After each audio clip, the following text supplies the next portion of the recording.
Slavores temaşevanên hêja. Ez Fexredîn Kılıç. Ji neho pê ve em ê bi bernameya Panoramayê bihevrebin. Niha geşedanên heftaneyên girîng ez ê wera parve bikim. Federasyona Komeleyên Piştevanî û Huquqiyên bi malbatên girtî û hukûmxwaran Raya Medê, Med Tuhat Fet, tevî Kongreya Civaka Demokratîk KC de tevgera jinên azad TCA, Partiya Herêmên Demokratîk DBP û Partiya Demokratîk a Gelan HDP tekildarî azadiya rêberê PKK Abdullah Öcalan û rojbûna wî ya heftesêyemîn li avahiya Med Tuhat Fedê civîneke çapemeneyê li dar xistin. Hevserokê Med Tuhat Fedê Zekî Baran, bang li tevahiya gel kir ku ji bo wateya jiyana nû û ji nû ve ji dayîkbûnê di navbera 1 û 10 Nîsanê de li her devera lêne şitilan biçînin û got.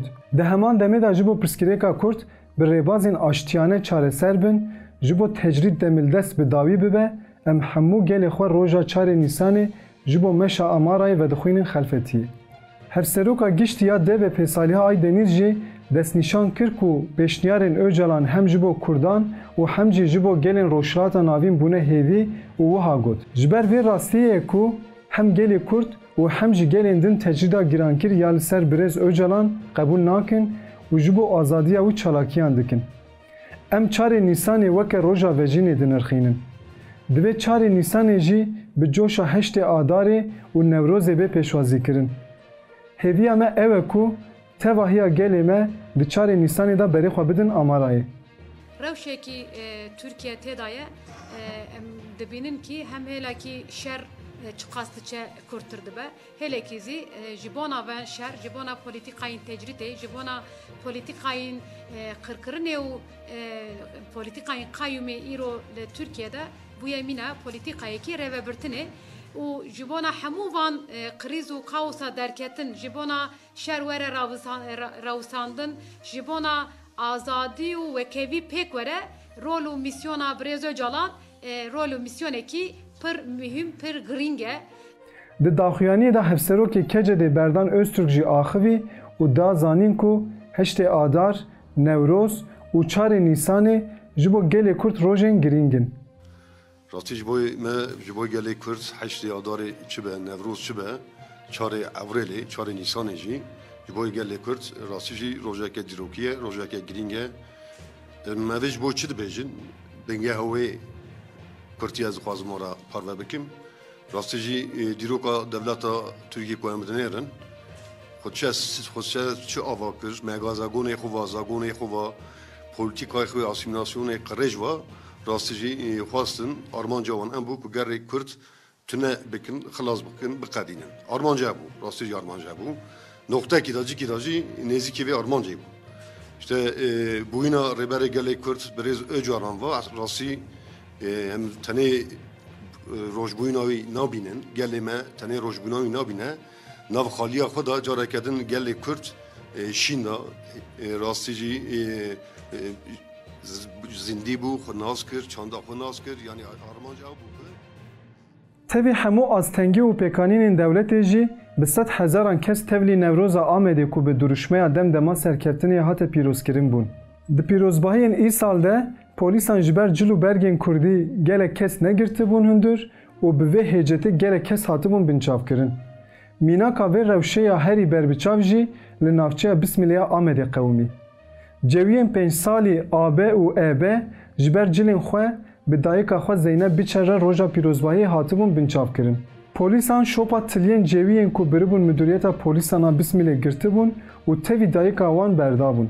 Li aliyê din derket holê ku polîsan di Newroza Amedê de ji ber cilên wî zarokekî 2 salî jî negirtine qada Newrozê.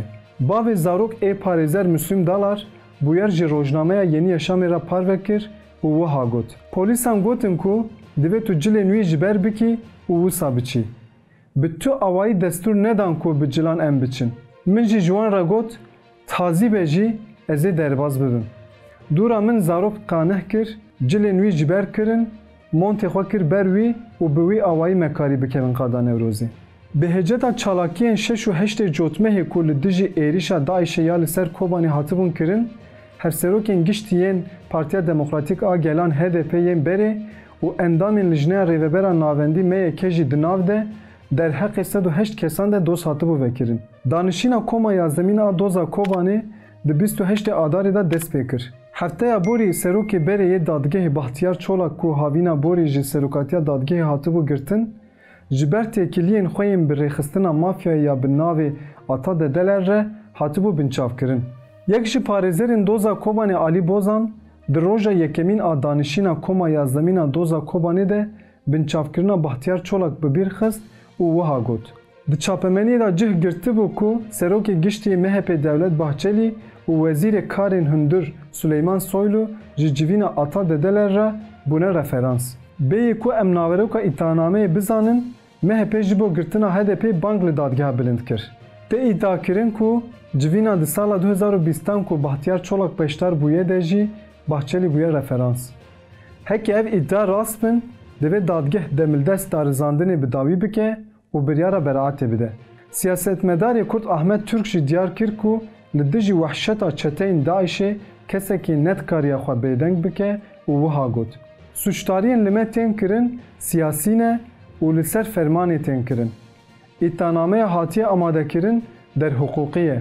Piştî danişînê jî Türk daxuyaniyek da û ji ber têkiliyên serokê berê dadgehê xwest ku doza Kobanê ji nû ve bên nirxandin û siyasetmedarên bersûcên dozê bên berdan. Li Tirkiyeyê di çarçoveya polîtikayên bêcezatiyê de gelek esker û polîsên ku zarok, ciwan û pîr li Bakurê Kurdistanê û Tirkiyeyê kuştin nehatin cezakirin. Yek ji wan jî polîs İdris Aksoy ye. Derbarê Aksoy ê bi maşîneya zirxî li zarokê 5 salî efe tek tekîn xistibû û bi bu sedema mirina wî de rexmî xwestina cezaya dozger jî biryara beraetê hat dayîn. Di danişînê de dozgerî mütalaya bêyî ku biguherîne carekê din pêşkeşî dadgehê kir û ji bo polîsê bersûç Aksoy ji 2 salan heta 6 salan cezayê girtîgehê xwest. Heyeta dadgehê îddia kir ku di encama darizandina ku hatiye kirin de qest û qusurekê polîsê bersûç Aksoy nîne û derbarê wî de biryara beraetê da. Li navçeya Qoserê ya Mêrdînê jî leşkerê bi navê Bestamî Duman ê ku çavuşê pispor di 11 Çileyê de wesayeta zirxî li Hazna Suya 52 salî dabû û ew kuştibû. Danişîna doza têkildarî mirina Haznayê derbarê leşker de hatibû vekirin, di 29 Adarê de hat lidarxistin. Parêzer Mehmet Alparslan ji dadgehê xwest ku bersûç were girtinê. Dozger mütalaya xwe da û xwest daxwaza girtina bersûç were redkirin. Heyeta dadgehê jî daxwaza girtina bersûç red kir û danişîn taloqê 28 Gulanê kir. Operasyona ku Tirkiyeyê di 23 Nîsana sala 2021 de li dijî heremên Zap, Metina û avaşîn ên Herêma Kurdistanê dayê destpêkirin nêzîkî sala berdewam dike. Operasyonên ku bênaber didomin bi hevkariya hêzên taybet ên girêdayî Partiya Demokrat a Kurdistanê PDK tên berdewam kirin. Tê ragihandin ku piştî wextekê peşmergeyên Roj û komên girêdayî ÖSOyê jî beşdarî operasyonê hatine kirin. Lê dîsa jî encamek bi dest nexistine û neçar mane ku xwe ji gelek deverên lê bi cih kiribûne vekişînin. Operasyonên ku ji bejahiyê û hewayê ve bênaber berdewam dikin, her ku tên têkbirin, hevdîtinên dîplomatîk ên di navbera Enqere û Hewlêrê de jî zêdetir dibin.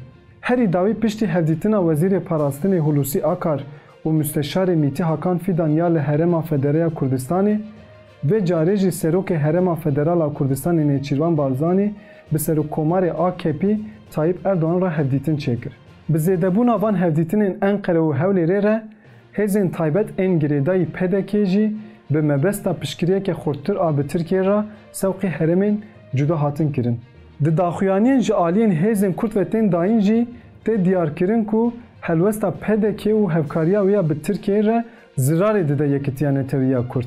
Bertekên li dijî hevkariya Partiya Demokrat a Kurdistanê ya bi Tirkiyeyê re zêde dibin. Belê temaşevanên hêja, em vê hefteyê jî hatin dawiya bernameya xwe. Hefteyekê din em ê bi geşedanên nû dîsa bi hev re bin. Bimînin di nav xêr û xweşiyê de.